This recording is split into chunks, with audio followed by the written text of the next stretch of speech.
What's up, guys? Welcome into Good Morning Lambeau. My name is Clayton. You can check us out on packernet.com. Find me on Twitter at Packers_access. Text us 865-658-5824. You can email us PackersTotalAccess@gmail.com. Hope everybody's having an awesome Easter Sunday morning here as we kind of try to get cranked up. I know there's going to be multiple people in and out going to early service, late service, what have you. But I appreciate y'all making us a part of your morning. I don't expect there to be a large crowd in here, and if there is, shame on all of us, right? But Jacob, how you doing, big dog? Oh, I'm hurting, Linda. But I had some buddies. It's people come back home around holiday times, and I tied one on last night, and I drank like I was a young man, and I'm not anymore. And it hurts, man. It hurts this morning. Forgive me, Jesus. You're Thank you. getting old, Jacob. You're getting old, man. You got to accept it, right? Oh yeah. It's just the way it is, dude. I stay up past midnight, and I feel like I'm 22 again drinking. I'm just telling you right now, bro. It's if I'm not in bed by 11 o'clock, I know I am flirting with danger. The next day, it's going to be hard to function. So, just part of getting. How old are you now, Jacob? 36. 36. All right, yeah. You're still still good. You got a few more years. I'm turning 42 this year, and I'll tell you what, man. It was like when I cracked the big 4. I don't know if it's psychological or what, but I'm like, man, this feels different. The knees are popping.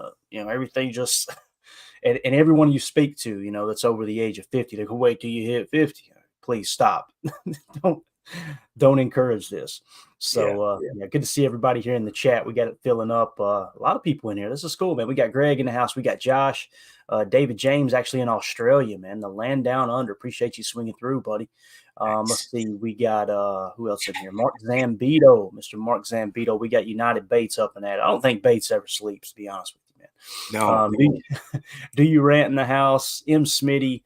Yeah, good to see everyone. So there you go. Do you rant says 36, 20 years to catch up with me. There you go. So Get you older than this. Yeah, too old for this. Says I'm only 31. I got Benjamin Button disease. So physically, I'm 68. I can relate to that for sure.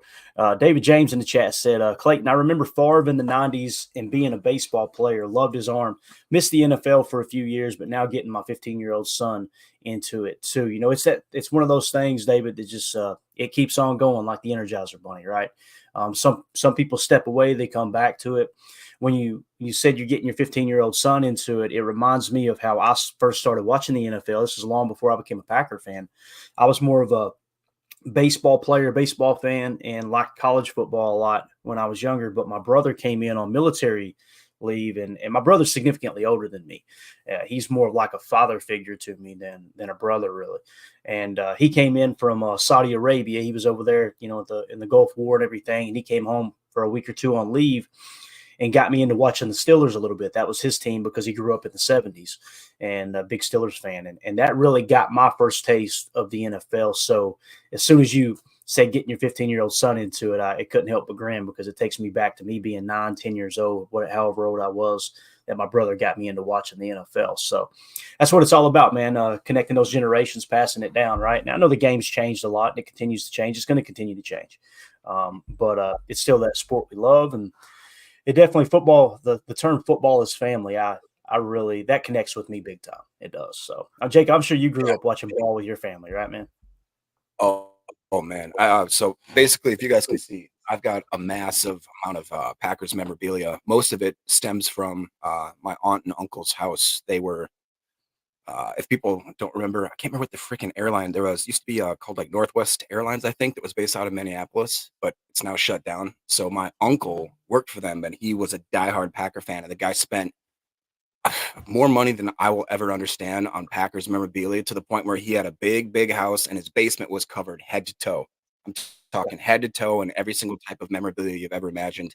And when he passed away, when my aunt passed away, they gave me a lot of it. And most of it is in my room right now. And yeah, dude, it's everything, man. My earliest memories are everything's Packer related. Everything is tied into the Packers. And that's just the way that it is in Wisconsin. So Yeah, absolutely, man. I witnessed that firsthand when I got up there. I'm like, whoa, this is these people love their Green Bay Packers. It's what made Oh, me fall in love with things. Yeah. When I went to Lambeau the first time, I wasn't going up there like I'm a diehard Packer fan. I had just kind of learned about the history of Green Bay and everything and decided, hey, let's go check this out. By the time I left that week, I spent 2 days. By the time I left, I'm like, oh, yeah, this is my team. This is my team from here on out. And it was more so the people, the community, the camaraderie, the passion for their team that kind of sold me on it, man. So, yeah, look at Sam this. Beto on here. Yeah, Did you I see hit it? Yeah. Checked it Mark too. Zambito. Mock draft, LOL. We're going to try not to do a mock draft today. All right, Mark. It's so funny because everyone in the chat screaming, do a mock draft. And I'm like, man, I feel like I'm letting them down if we don't do it. And then I get bombarded with emails going, would you stop doing mock drafts? I don't know what to do, folks. I don't know how to please everyone. So, yeah. David James, too. Yeah, right. Come Here on, we boys. go. Too old for this is finally getting us back on track. There you go. No more mocks, please. Make it stop. Right.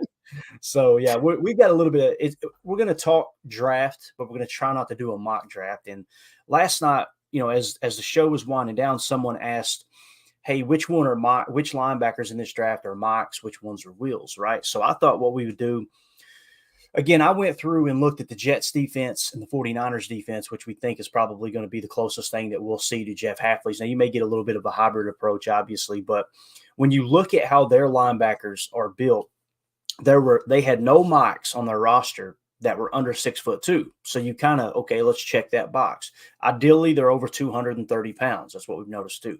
Now, your wheel backers can be as short as 5'10", 5'11", right?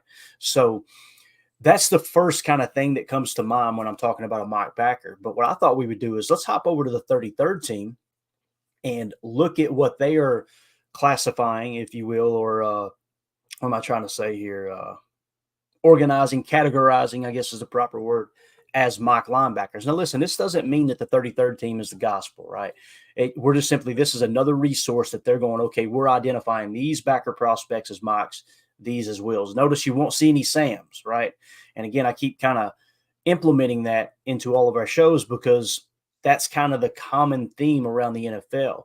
That traditional Sam backer playing on the line of scrimmage has more or less turned into a stack backer. So, yes, it's technically a Sam, but people still refer to him as a wheel because I think the reason they do that is because the rhetoric around the Sam backer has always been this extra defensive end, right? This extra guy who can come up and play on the line of scrimmage, good against the run, can rush after the passer, also athletic enough to cover the tight end if you need to, him being on the strong side if you want to sugar a rush and drop back. But what we're seeing in Jeff Hafley's defense and San Francisco 49ers defense is that Sam backer is playing what we call stack backer, which is a traditional linebacker stand up 2-3 yards off of the line of scrimmage over there in line with the mock and the wheels. So let's just go ahead and pop this up here and let's see. What I love about the 33rd team, you got the grading scale, you got everything, you got the grades on the right. They've also got a horizontal board that's awesome, but you can sort by position. And notice their positions, guys. They got mock backer and wheel backer. You don't see a Sam, right? Because a Sam most likely is either going to be considered a better wheel backer or a better edge defender. So they go ahead and categorize it in that, at that depth, if you will. So let's start with Clayton, do you know roughly when that kind of changed? Like when did that shift where, because when I grew up, it was Mike, Will, Sam. You had those constant three. Do you know kind of when the NFL or when it kind of just got away from having that like standalone Sam? You still have Sam backers. A Sam backer still applies to a 4-3. He is the linebacker that's on the strong side of the formation, right? What I'm saying is here recently, people when you hear them talk about a Sam, it's like that's a guy who can rush a quarterback too. He can line up as a fifth defensive lineman, right? And I'm just seeing less of that in the Hafley tree right now. If you go over and watch Baltimore, if you go over and watch New England and how they got their hybrid defenses, they, 1 second they're in a 34 front, the next second they're in a 4-3 front. And most of the time they have a specific linebacker who is going to play that traditional Sam that you used to seeing on the line of scrimmage. So really it comes to an under front and over front to determine whether that guy is on the line of scrimmage more often. What we're seeing with the Jets defense and the 49ers defense is they're just kind of lining up four and having those three stack backers. So it's still technically a Sam, Jacob. It's just people, they've got this in their mind that when they hear Sam, they think edge rusher. edge rusher, hybrid, drop back into coverage. And again, the 33rd team is kind of all over it here. They don't have a Sam listed. They just got a Mock and a Will, because if you're going to get someone to play stack back or Sam, right, basically standing up, you want to classify them as a Will because they got to be athletic. They got to play half the field, right? And they're going to be good at running down cuts. Now, they probably need to be a little more sturdy at the point of attack, because most of the time they're going to be taking on that tight end and trying to fit that run fit a little more aggressively, as opposed to a Will backer who's just looking to seal off the cut back lanes. Because I don't want to say a large majority, but the majority of running plays are running strong side, because you're trying to grab that hat count that we always talk about, when we're doing chalk talk and dividing the field and going, okay, if this is a stretch outside right run, strong right run, then do you have the hat count? If you don't, then you can flip it, run weak side. That's where the Will has got to be versatile enough to come up and be a little more aggressive in the run fit too. But Sam is more of a spill it guy. You remember Jacob back in the day, Clay Matthews recognizing that run by Rashard Mendenhall in the Super Bowl. He'd say, spill it, Pickett, spill it, right? What he meant by spill it, Pickett is you're in a 34. Sorry, was that right before the it's time, the Kevin Green, it's literally time? He if I remember correctly, into the third quarter, they had him mocked up. Kevin Green talks to Clay Matthews, and he's like, dude, nobody's stepping up. Everybody looks to Wood to be a leader. He's gone. His collarbone's broke. It's time to step up and rally the troops. It's time. It's time. Do you remember that clip, dude? That gives me goosebumps right now. Oh, yeah. It's time. It is time. And you see Clay just like absorb it, and he's like, oh. Yeah. It was literally, if I remember correctly, it was the very next play. It was the first play of the fourth quarter. So he comes to the line, and you can hear the music playing in the background. They're still in commercial break, and he's looking at everybody around the line of scrimmage. They already broke the huddle, and he's like, hey, I feel like they're running at me, guys. They keep looking over here. I feel like they're about to run. And what he meant was, with that Pittsburgh Steelers running game, they ran a lot of power. What he meant was a guard or a center was going to be pulling his way. So one thing about Clay, yes, he was athletic. Yes, he was a spark play. He was just a high energy guy, but he was also, man, he studied his craft when it comes to film. Yeah. So when he came out there and said that, and then they lined up, he seen a power set that he recognized on film, and he said, hey, Pickett, spill it, Pickett. And what he's saying is, when you're in a 34 front, typically you're playing two gaps, right? Ryan Pickett was who he was talking about, right? Ryan Pickett, if I remember correctly, was playing left defensive end. It's hard to see on here, but in that far left corner, that's the play diagram, and that's the picture of Clay Matthews with Kevin Green out there. And then it's like I got it split up and put in black and white, where you on the top it's Kevin Green and Clay Matthews, talking. And then on the bottom, it's actually the fumble that he caused. But anyway, he comes to the line, typically a 34 front. Your three defensive linemen are controlling two gaps. You engage, and you're sliding left to right, and you're kind of covering two gaps and let the backers come in and clean it up. That's the big advantage for stopping the run out of a 34 front. So when he says spill it, what he's telling Pickett is, forget the two gap, shoot the gap, the only way to attack power run from a defensive standpoint is attack the mesh point. You got to hit the point of attack. You've got to cut that lead blocker off. So you'll see Pickett at the last second. He kind of shifts inside just a touch. He's shooting that gap, and Clay comes around aggressive around the end. They cut the whole power play off. He nails Mendenhall. That's the reason Mendenhall fumbled too. I mean, he put his pad right on the ball perfect, but Mendenhall wasn't expecting him to be there, right? So, yeah, that's another example of when you talk about spill it. And with a Sam backer, that's kind of, they've got to be able to get in there and do that dirty work as an extra defensive line from that traditional look. But again, I think it's changed a little bit in this Hafley style defense. And again, we're going to see what Hafley runs. It's going to be interesting. He may come out, like I said, he might blow our mind and run a 34 hybrid or something. We'd be like, well, didn't see that coming. That has happened before, right? I just have a hard time believing. I think he's going to go with the Robert Saleh approach, rush for, and have a few more into coverage. Forget the two high shell, pre-snap sugar, all that stuff. So anyway, let's look at mock backers. So this is what the 33rd team did to answer the question of the listener last night. Here are the mock backers according to the 33rd team. Look at the top of the list here, Jacob. Junior Colson. Right? Oh, boy. That's my boy. Gosh. Now, remember last night, guys, we talked about Peyton Wilson would be more of a mock backer because high football intelligence, good athletic ability, can go sideline to sideline, that type of thing, right? 33rd team disagrees. They do. And that's what I love about it. Like it's important to get multiple opinions on this, right? 2-0 for this in the chat said, I hope Halfley has Preston in coverage on the first play. Bro, I will.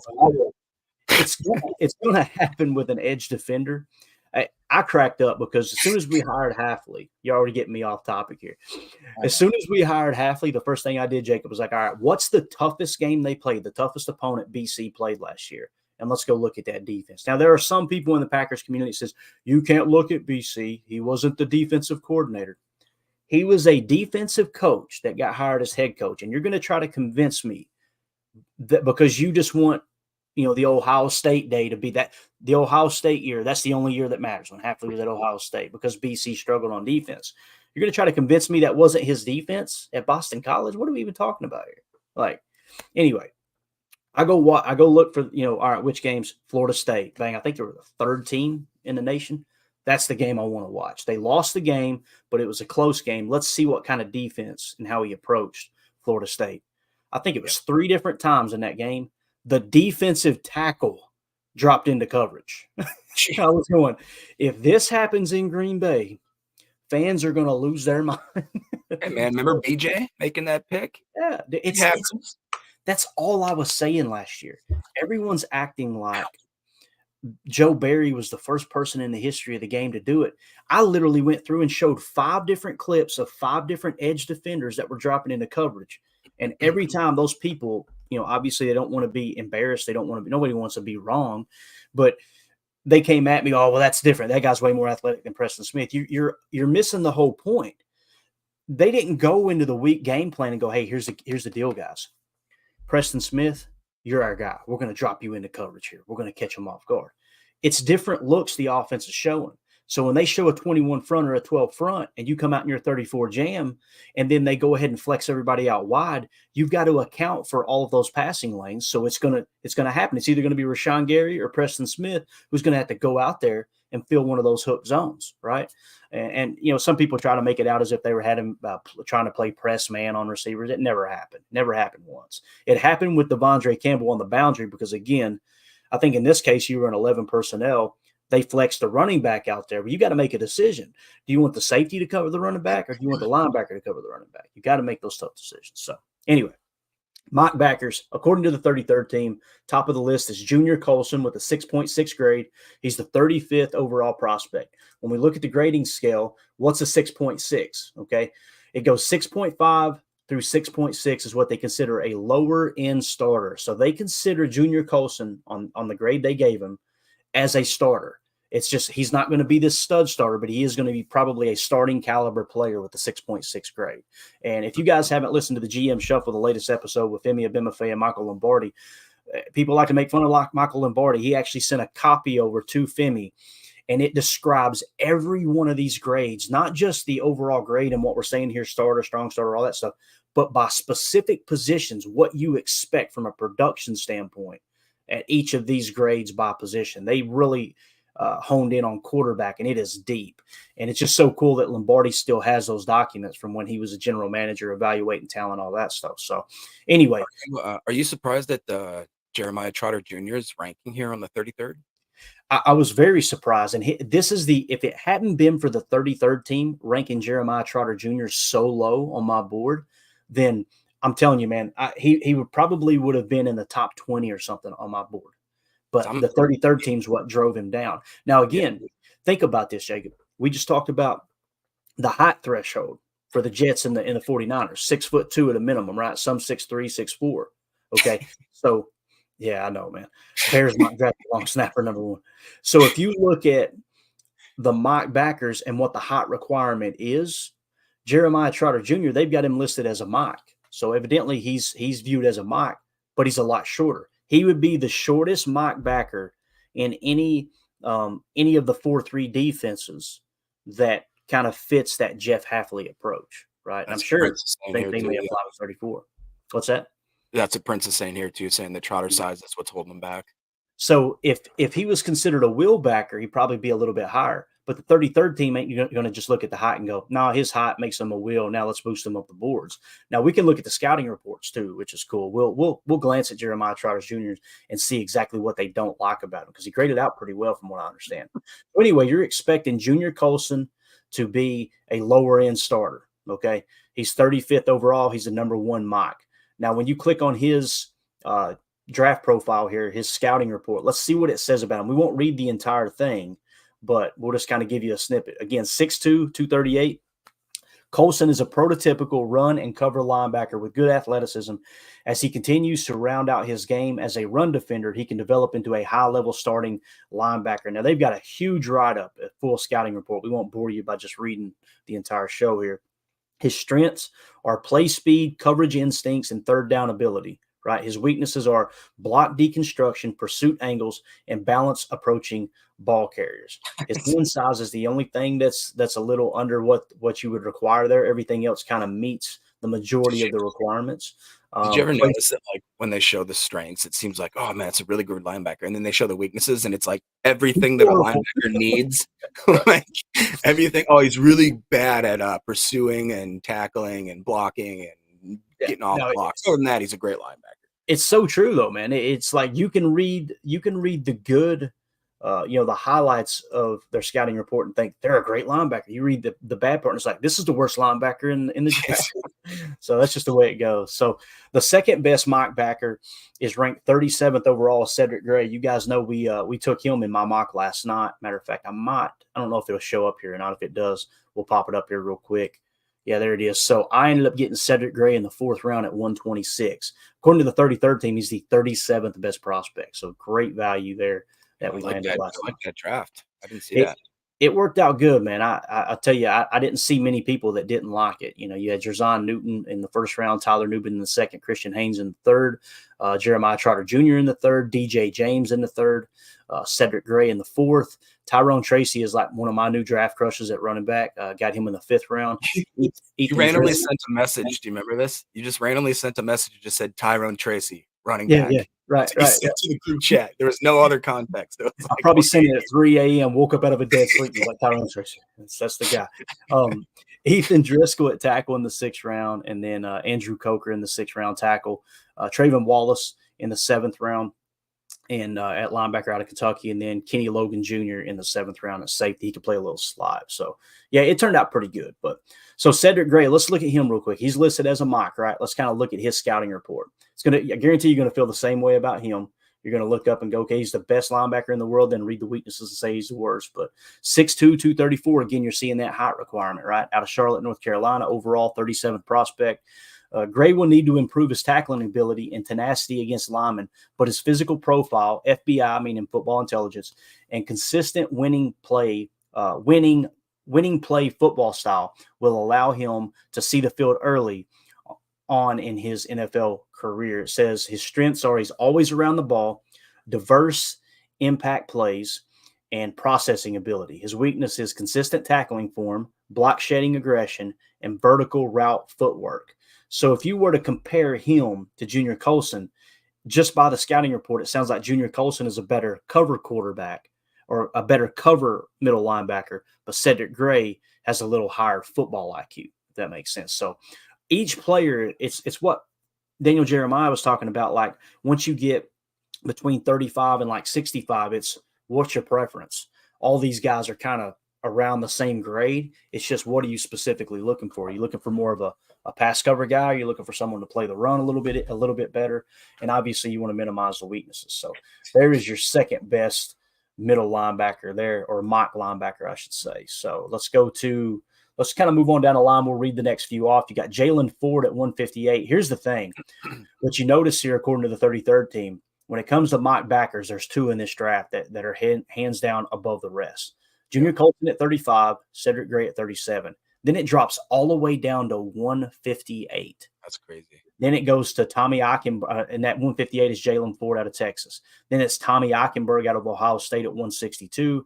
Jeremiah Trotter Jr. at 164, Curtis Jacobs at 172, on and on here. Let's see. Yeah, so let's look at Jeremiah Trotter Jr. He's listed as a mock. Why is he so low on their board? Let's just take a quick little glance. I got a pup outside the door here. I got to hit this for somebody real quick. Things could be a lot worse. I could be a Bears fan.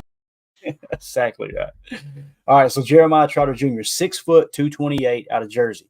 Overall, 164th. Keep in mind that on my board, I've got Jeremiah Trotter Jr. in the 75 spot. I've got him almost 100 spots higher than the 33rd team.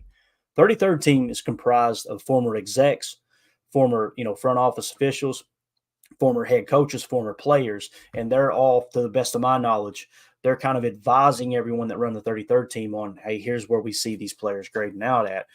Take their word over mine. I'm just simply saying that's how my board sits. That's why I'm a little higher on Jeremiah Trotter Jr. and why I took him higher in my draft. So it says for the scouting report, Trotter is an old school downhill linebacker whose smarts and leadership skills will find him playing time, but his struggles in man coverage, tackle efficiency, and lack of speed and change of direction ability limit him to being a backup at the next level. So they simply see Jeremiah Trotter Jr. as a backup. Again, there's the 5.9 grade that falls under the backup, right? Now, strengths, FBI, football intelligence, blitz ability, leader of the defense. So he's got those leadership skills you look for. His weakness, he's a liability in man coverage, probably because the height and the athletic ability down a little bit, right? He lacks speed and change of direction ability. That goes right along with man coverage, and missed too many tackles, okay? As far as his measurables, everything is in the blue. His height, his weight, his arm length, his hand size, his 3-cone, his shuttle, everything is in the blue. His bench press is good at 21 reps. It's kind of in the dark orange, right? So it's kind of how he's great on the fact that he sucks. Yeah, it feels like that, right? According to the 33rd team. And here's what's great. We'll all, this time next year, here on PTA or Good Morning Lambeau, this time next year, remember these guys. Remember it. Like one that I remember from last year was Will Levis. I think that was their highest graded quarterback. Now, Tom Brady's saying, he is singing high praises of Will Levis. I seen a lot last year. Many people would just look at the stats and go, no, he played like crap. But if you actually sit down and watch the tape and the specific in-game adjustments, the timing in which these stats actually happen, some of it being in mop-up time, some of it being when your team is already up and it's okay, now we're just going to lean on the run. That kind of goes into factor there. Sometimes you were down by 3 scores and it's, hey, we got to try to win the ball game, and you throw picks, right? You be aggressive. So that stuff comes into play. That was a player from last year that was really, really stood out to me. Jeremiah Trotter Jr. is one we're going to look back next year and go, all right, yeah, they either got it right or they got it extremely wrong. So they're on to the dad jokes in the chat, and I gotta just too old for this. Maybe he'd be better if he changed his name to Jeremiah Sprinter. Trotting just won't cut it. Oh my God, I got to hit you with it. Do it. No, we're doing it. It's early. It's Easter, but we're going to do it here. I got to give you one of these right here. Oh, there it is. All right. So there's Jeremiah Trotter Jr. Again, 164. 33rd team, not very high of him. They see him as more of a backup role there. So again, Mike Backer, the ones that stick out, Junior Colson and Cedric Gray, according to the 33rd team. Could you do me a favor and scroll down a little bit, because I know the top 5 dudes. I guess I should say I know the top 6, but I've never even heard about Jackson Sermon. I've looked at John Trey Hunter. Maybe looked at I have no idea who Tatum Bethune is, but maybe that could be something we could check out in a later episode. Maybe dive into some of these later round guys, because I know John Hunter, that's a smaller school, but they were saying that he's got some good ability. I've never heard of Jackson Sermon though. That'd be cool. Yeah, some people are looking at this list and they're going, Clayton, where in the world is Peyton Wilson? Where in the world's Edgerrin Cooper? Right? Where are these guys at? Where's your Traven Wallace? Those guys. They're Wills. They're listed as Wills, and we're going to talk about why now. One person I did want to hit on real quick. Who was it? There was someone in here. So you mentioned Sermon. Gosh, where was there? Something I was going to hit on. That's all right. We'll get to it later. I'm sure it'll come back to me. So let's go on to Will Backer now. All right. So let's look at the Will Backers. And again, this would fall in the same category as a Sam Backer if you're going to play a traditional stack backer approach as opposed to a hybrid front and putting that extra guy up on the line of scrimmage. So hands down, the best Will Backer, according to the 33rd team, is Peyton Wilson out of NC State. 6-year senior. He's drawing Social Security, but this boy can run, let me tell you. So the second best, you got a little bit of a drop off. Then it goes to Trayvon Wallace. They've got Trayvon Wallace in the 61 spot as their second best will linebacker out of Kentucky, 3-year junior. Then it drops all the way down. Look at Edgerrin Cooper. Like 152. Yeah. 152. Most people, most mock sites have Edgerrin Cooper as hands down the best linebacker in this draft. And you see the 33rd teams, like, they're looking at it outside of the box a little bit. Let's start with that because that's the biggest thing that sticks out to me. Keep in mind, guys, they've got a 5.9 grade on Edgerrin Cooper. So if you were to look at the grading scale, 5.9 is a 5.5 to a 5.9 is a backup. They don't even consider him a developmental player. Now, that could change by the time we get to the draft. They may adjust their grades. They may adjust their boards. I don't know exactly what their process is. I'm pretty sure this is set, though. Once they grade a player, the grade's set, so they can't go back and revise it. We'll see how it falls into place, though. So that's how he falls. Let's see where Edgerrin Cooper, as far as the scouting report, let's see what drove him down on their board here from the 33rd team. Again, out of Texas A&M, he's 6'2", 230. He's got the height to be a mock. Why ain't he over there with the mocks, right? It says Cooper is an explosive, straight-line athlete who has sufficient instincts and awareness but lacks the frame and strength to play the run on a consistent basis, okay? His strengths are play speed, range, and blitzing ability. His weaknesses are pass coverage, stoutness, and toughness. That toughness there, that's a little bit of a whoo. Now, why is he so low on my board? If I can pull, I'm not going to pull my board up on the screen, but I'm going to kind of give you an idea of why he dropped on my board. If I remember correctly, he had a great year last year, but the year before, it's kind of like he came out of nowhere this year. Let's see here. Where's he at? Cedric Gray? No, I've got him way down there. I've actually got him as like my 5th best linebacker. I've got him at 86 spot. They've got him at 152. So I've got him rated significantly higher than the 33rd team. But when it comes to his positional ranking, as far as PFF grade in 2022, 383rd best linebacker in college football. Now, last year, he was the 2nd highest graded, right? He started off on the consensus big board early at 51. The 33rd team at the time that I took this had him at 126, so it's a much higher grade than it currently sits right now. And then, of course, Daniel Jeremiah's got him in the 20 spot. Jeremiah loves him. So it's huge difference between 33rd team and Daniel Jeremiah, which we have a lot of respect for both resources there. Now, he did light the combine up, so that got him flying up boards. The Packers must like him. They visited him at the Shrine Bowl, so they actually chatted with him. But, again, I've got him in the 86 spot. So, can you talk about Trayvon Wallace for Zambito real quick? I know you're a Kentucky guy, right? Yeah, that's a Kentucky boy. Let's pull up his card. So as we jump back again, it is crazy to me to see that there are certain players that have such a vast disparity of where, like, for instance, Trayvon Wallace is another one there that, like, I've seen some boards that have him in like 200 range, and now you're saying that this guy's got him up in rank the 40s or 50s or whatever the heck that was. Like, it's just crazy how it might be interesting too to do an episode where we find some of the guys that are the most. What would you call it? Like on opposite ends of the spectrum, depending on who's ranking them. Right. Yeah. So Trayvon Wallace, they've got him in the 61 spot. He's the 2nd best will linebacker in the draft. They got a 6.5 grade on him. So keep in mind, Edgerrin Cooper, they had a 5.9, which basically says he's backup quality. Trayvon Wallace, they got a 6.5. 6.5 to 6.6 is a lower end starter. So they're saying, hey, this dude can start in the NFL right away. Right.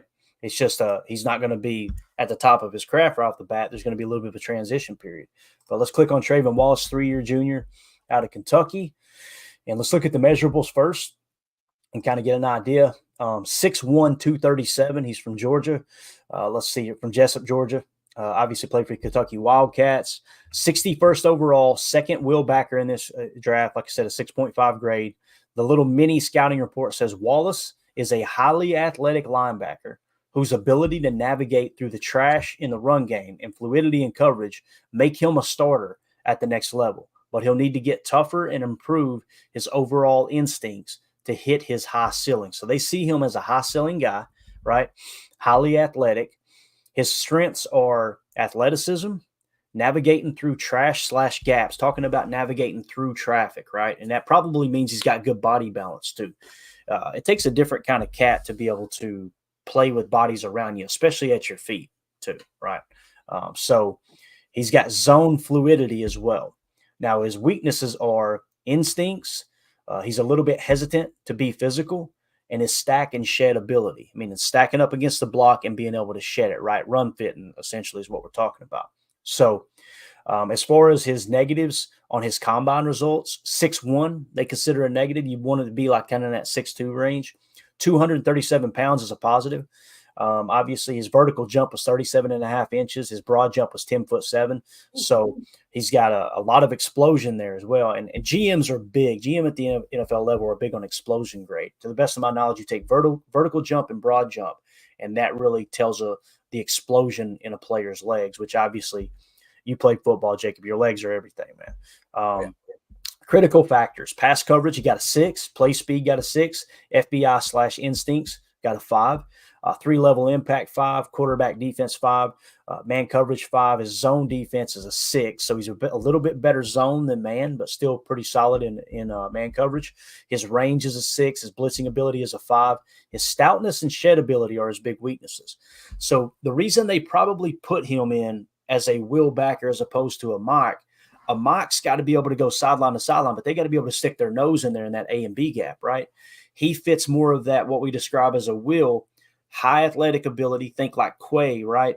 Where he can cut down those cutback runs a lot easier with his physical ability. And he can kind of play half the field, use his athletic ability, and play very fast in that regard. So that's the mini scouting report there on Trayvon Wallace. Again, Jacob, you make a great point, man. They're way higher on Trayvon Wallace than most people, but they got him listed as a will. And again, guys, we're hitting all this because we had a listener yesterday, a viewer, ask, hey, who are the mocks? Who are the wills? This doesn't mean this is how every GM is going to see these guys, right? This is just the 33rd team. Like I said, that's comprised of a lot of people that I trust. I'm just going to kind of throw it out there again. Who are the experts? Who are the advisors on this website? You got former head coaches Chuck Pagano, Jay Gruden, Marvin Lewis, Bill Parcells, Wade Phillips, Mike Martz, Leslie Frazier, Dave Wanstad, Greg Roman, and Eric Mangini. And you see the accolades, right? I mean, you got a Super Bowl champion coach, Hall of Fame head coach, Super Bowl champion coach, Super Bowl champion coach, Super Bowl champion coach, former offensive coordinator, and another Super Bowl champion coach. So now when you look at the front office, as far as people who are maybe feeding a little information in on these prospects and how you grade them out, Mike Tannenbaum, former executive, Joe Banner, former executive, Bill Polian, former team executive. He's in the Hall of Fame, by the way. Rick Spielman, award-winning NFL executive, and then Jeff Diamond, award-winning NFL executive. That's why I'm always going to specify, here's where they are on my board, but the 33rd team, former head coaches, former front office executives, they're seeing it different. What kind of damn ego do I have to go, the 33rd team's wrong on this one? That drives me crazy with people that are breaking down a draft. It doesn't mean they're always right, but I'm always going to kind of check the ego and be like, hey, look, this maybe I don't know everything here. As far as contributors, you got like Charles Davis, TV analyst. You got people like this, Dean Blandino on the officiating side. Trey Wingo, been covering the sport a long time. My boy, the civilian. I love Charles Davis, just by the way. He's like one of my favorite announcers. When he does a game, he's really good. One of the nicest guys you'll ever meet. He's actually from about 30 minutes from where I'm sitting right now in a place called Elizabethton, Tennessee. He and Jason Witten, I'm almost positive, went to the same high school. So he's just one of those back roads country boys. He's awesome. He's really good at what he does, man. He doesn't try to make it any more than it is, and kind of lets the game speak for itself, but does a great job commentating. Now, when we look at the former players, or current players too, Amon-Ra St. Brown, right, for the Detroit Lions, obviously I'd say a top 10 wide receiver, maybe top 5 in the game right now. Fred Warner, linebacker from the 49ers, basically the best Mike linebacker in the game right now, has been for quite some time. Rondé Barber, Hall of Fame cornerback. Rich Gannon, former NFL MVP quarterback. Wayne Trebet, one of the toughest receivers to ever play the game. EQ, that used to play for the Packers, he's a contributor. We won't hold that against him. We got Ladarius Coles, Pro Bowl wide receiver. If I remember correctly, him and Wayne Trebet actually played alongside each other for the Jets back in the day. Chase Daniels, or Chase Daniel, that's been a recent NFL quarterback. I think he might still be in the game. Samari Rowe, all-pro cornerback. And then my boy Ross Tucker, love Ross Tucker, former NFL offensive lineman, played for like 6 teams in the league. So don't take it lightly what the 33rd team's saying. Again, these are guys that have been in and around the game for a very long time. So do you have a second to answer this question from Prince here?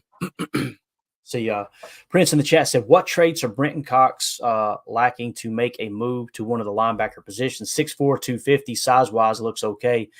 You know, we talk about it a lot, how you've got these tweener guys. It gets mentioned a lot at safety and corner. Like, well, he can play corner and he can play safety. Bill Parcells said something years ago. You know, these teams that say we've got multiple quarterbacks, Bill Parcells says, if you got more than one quarterback, you don't have a quarterback. Like, meaning if one isn't sticking out from the other, kind of tells you what you need to know about that player. Same thing applies, I think, with linebackers, safeties, corners, all these hybrid positions. If you got someone that, he can play edge and he can play linebacker, and you go, well, which one's he better at? Most of the time, they can't give you an answer for that, right? That's how I feel about Brenton Cox Jr. I think he's got a ton of athletic ability, but he's very raw. He's very undisciplined. When we seen him in the game and he would rush, if he was rushing the quarterback, he didn't even focus on contain, didn't focus on edge. It was just, let me turn it loose and go. I'll tell you another player that plays like that, and it hurts me to say this, is Devontae Wyatt. Devontae Wyatt plays very reckless, right? And it's fun when you get just a true pass rush set and he just schools somebody and gets straight to the quarterback and just beats them like a drum. The problem is not every play is going to work like that. There may be a design sprint rollout, and he takes himself. Not only does he take himself completely out of the play, but he'll take a teammate out of the play.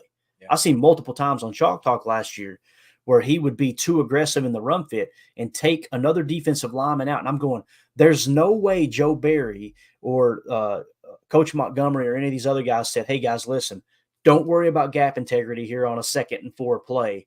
You just do what you want to do. And if you run into each other, you run into each other. That's not how the defensive games play. So Devontae Wyatt would do that. I see now, listen, it's a minute level with Brenton Cox Jr. because we haven't seen him play very often, but that's the big negative for him with me. So if you put him at the linebacker position, if he can't be disciplined enough to know what his assignments are as far as the run fit when rushing off the edge, I mean, you're going to stand him up at linebacker and say, okay, now you've got to be able to read and recognize, is it a play action pass? You're reading offensive linemen and kind of what they're doing to determine, is it a run or a pass? Okay, was there enough film study during the week to understand what's going on? All right, now we got to know, here are their top 3, 4, 5 route combinations they're going to run on the back end. I got to know where my fit is. Is it a country quarter spot drop? Is it a cover 3 spot drop? Is it zone match? If it's zone match, then it's okay. If the one goes vertical, I'm going to bump, let him release, and I'm attacking the flat. If it's strictly man coverage, you got to have the athletic ability to be able to read. You got to have the mentals to read the hips, read the footwork, be able to study the tape and know when I'm lined up on this Y, here's what they do in these specific situations. There's a lot that goes into it other than this dude's a physical freak. That's kind of a long-winded answer, but that's what I think about when I think of Brenton Cox Jr. He's got a ton of physical ability, but he just kind of plays out of control. And do you think he's maybe a little too long too? Just because it seems like to be especially I would think as more of a Mike or a Sam, I guess you need to kind of have more of a balance. Like it seems like he's got that prototypical like long length to just use that size to kind of get off the edge. But I mean, you guys know that I was a diehard Brenton Cox Jr. fan. I was banging the table. You got me on him too, man. I was watching the college tape going, dude, this guy's an animal. But the thing is, it's like you said, it's either feast or famine. It is. Right. There's no in between with Brenton Cox Jr. He's either absolutely making a highlight play or he's blowing past his coverage, past his setting the edge. He's just, like you said, he plays with his hair on fire, but in a bad way. Yeah. And Clay Matthews, he played with his hair on fire, but he was such a film junkie. You know, we just gave you one example of the spill it play, right? There was many times too that he, you know, I remember a play with him with Cam Newton. Now, this one ended bad because Cam Newton ends up throwing a touchdown pass. You remember what he said when he checked him and Cam goes, "Oh, you watch film?" He goes, "I watch film too. Watch this." Yep. He comes to the line, literally. Cam Newton comes to the line, and where it's near the end zone, you can hear everyone chattering. And he comes to the line, and I think if I remember correctly, Clay come to the line. He called out a couple of adjustments, and he went, watch the screen, watch the screen. And Cam stands up and looks at him and goes, oh, you've been watching film, huh? Watch this. And he throws a touchdown pass in the back of the end zone. Absolutely awesome exchange. But that's just another example of Clay Matthews really became a good film study guy, especially after the first 2 or 3 years in the league. You know, we ended up moving him to Mike, if you'll remember. We put him at Mike Backer there toward the end. For a couple of years, didn't we? Yeah. So, yeah, it's just, and listen, Brenton Cox Jr. being on the team, they see something in him. There's a reason they didn't put him on the practice squad. They knew someone was going to snatch him up if they put him on the practice squad. If I remember correctly, you correct me if I'm wrong, Jacob, I think he stayed on the 53 all year long, but he wasn't active on game day very often. That tells me they see something in him, and it's going to take a year or two to kind of get that out of him, right? So, Pack Daddy in the house. What's up, Ryan? He says, happy Easter, boys. Happy Easter, buddy. Hope you have a great day playing there with the family, man. I know we're going to eat so much today. I'm going to be hurting at the end of the day. Ron Samville in the chat said, what positions do Jack and Buck refer to? Jack and Buck. You talking about Jack Backer and Buck Backer? That, man, you're getting into some deep stuff here. And some that one thing I'm going to tell you on this show, if I don't fully understand something, I'm going to say, I don't know. Let's find out. If you're just specify for me there, Ron, if you're talking about Jack Backer, because Jack Backer can be a little bit different in a 34 look and a 4-3 look. What I'm finding with the Jets defense and stuff with these 4-3 looks is they're just playing kind of that traditional. I want to say I'm going way back here, the traditional Tom Landry top 4-3 defense. Like Tom Landry, for those of you who don't know, he was the defensive coordinator for the New York Giants back in the 50s. The offensive coordinator was Vince Lombardi, believe it or not. So Tom Landry, as the defensive coordinator for the Giants, actually created the 4-3 defense. So they went from these crazy defensive fronts to, hey, let's go to 4 down linemen and 3 linebackers and just these 3 stacked backers. That's what the Jets defense and the 49ers defense look most like to me. It doesn't mean they're not going to bring exotic blitzes, but for the most part, when they're in their 4-3 look, they're just kind of playing that traditional Tom Landry stack backer approach, as opposed to like a 4-3 under with a Sam on the line or a 4-3 over with a Will on the line type thing. So, but as far as Jack Backer to me was always considered kind of like a Sam in the 34 front. They're going to attack the point. Right, they're going to attack the point and try to take on and cut off those power plays and things like that. Much like what we talked about with Clay early on in his. What was cool about AJ Hawk was there were several times early on he would play Jack Backer too. He would actually get in there and play Jack. So I'll look those up though. Since you asked, did he specify if he was talking about Jack Backer and Buck Backer? He hasn't yet. No. Okay.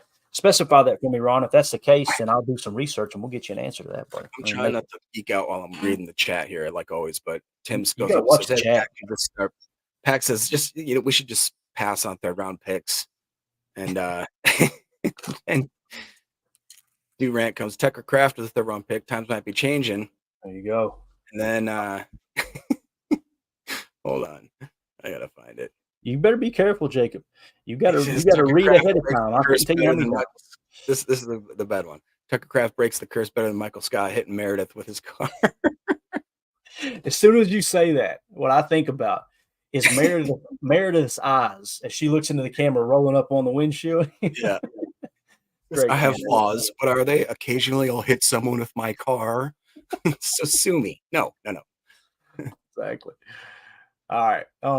So hopefully that answered that question there about Mike and Will.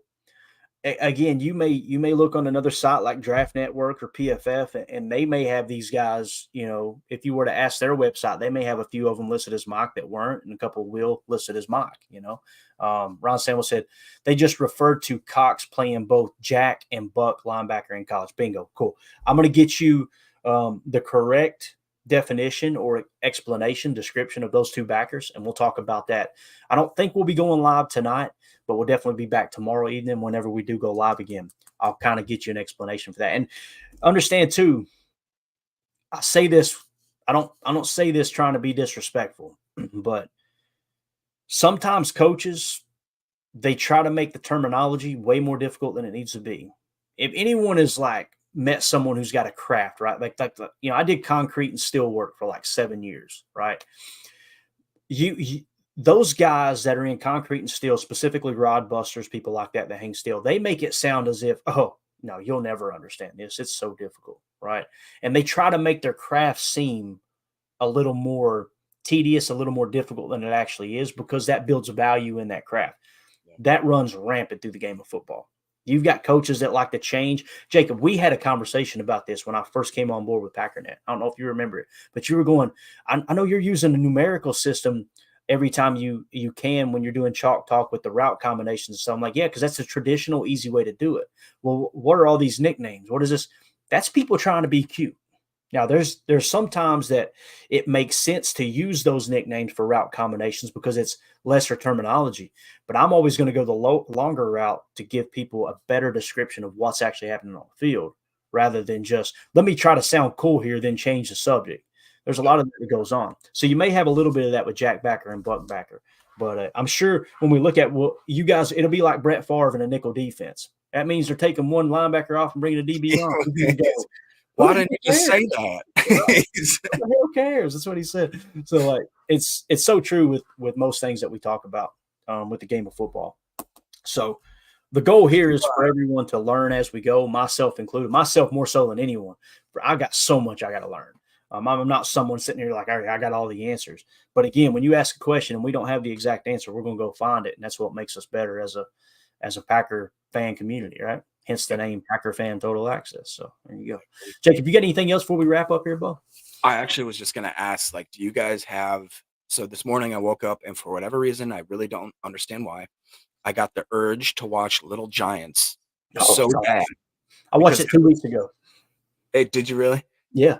I already bought it on Prime. I haven't started it yet. So I'm just going to kick back. I'm going to wait. We're eating around 1 o'clock Central Time. So I'm just going to kick back, watch some Little Giants. Dude, I just forgot how great that movie is. And I think I had like a weird dream about it last night or something. And I woke up and I was like, I want to watch Little Giants today. And I don't know why, but Rick Moranis, let's do it. It's one of those movies, man, that you cannot watch it and at the end of it not be in a better mood. It's like The Sandlot. The Sandlot's the same thing. If you like baseball, basically, Little Giants is the football version of The Sandlot. That's what it is. And those movies in the 90s, I know I sound like an old man here because when I was young, they were going, man, those movies in the 80s, they were the best. But now I'm looking back going, man, y'all need to go watch some 90s movies because there's some bangers and they don't make movies like that. That was one of my first crushes, was on the Icebox. The Icebox? Yeah. I seen somebody posted a picture of her here recently and they were going, boy, Icebox grew up. Of course, she's 40-something years old now, like me. But yeah, it's hilarious watching people follow that stuff. Yeah, Rick Moranis is the best, man. And you know what's crazy? Like, we went and watched the new Ghostbusters movie, me and Mandy, and he wasn't in it. He was one of the original members that wasn't in it. And Mandy was like, I wonder why Rick Moranis wasn't in it. And I was like, it's probably because of that attack in New York. I don't know if you remember. He never acted after that. That's why he ended his career. He just said, like, I don't want people. Yeah, we don't have to get into all that. Did you see Ernie Hudson, though? How good does Ernie Hudson look for being like almost 8? Yep. Dude looks amazing. I don't understand how they do it, man. Yeah, but that whole Rick Moranis thing, I'll mention it brief. Some people are going, what are you talking about? He was walking down the street in New York and just some random jackass come up and sucker punched him. And after that, he's like, I'm just going to go kind of living, off the grid here. Rick Moranis is the nicest human being you'll ever hear from. You never heard him say one bad thing about anyone, to the best of my knowledge. And he walking down the street randomly, someone spots him and just sucker punches him. It's just a lot of that's happening nowadays, unfortunately. So yeah, that's because they didn't get their rear ends wore out when they were a kid. And I'll tell you this, it doesn't happen down here very often. I'll leave it at that. We got laws in place down here that no one tries it because they don't know what anyone's carrying. And I absolutely love it. That's why you don't have any issues, is because they can't walk down the street going, yep, chances are every one of these people can't defend themselves.